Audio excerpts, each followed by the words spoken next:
Hello and welcome to this video guide. I will share with you how you can cancel your SkyZone membership.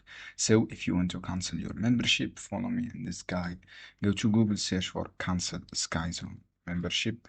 Click the first website here, this one. Click on this first website, member cancellation.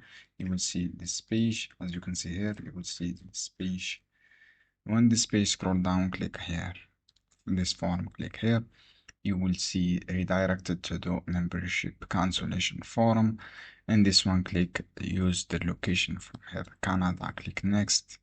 And then you will see this page, click on first name, write your email address, email subscription here, choose your name of membership or canceling, for example, your name, this one. And then choose your name of additional member or canceling, choose your name of additional member. For example, this one, write your booking ID number, booking ID for subscription booking ID, for example, this one, and then click submit. Just fill this form and then you will cancel successfully without any problem. Just click membership cancellation. From here, you will see this page and then you click on cancel here. After that, you will redirect to this form. You can also choose or open a ticket. This is how you can do. I hope this guide helpful for you. See you on another video.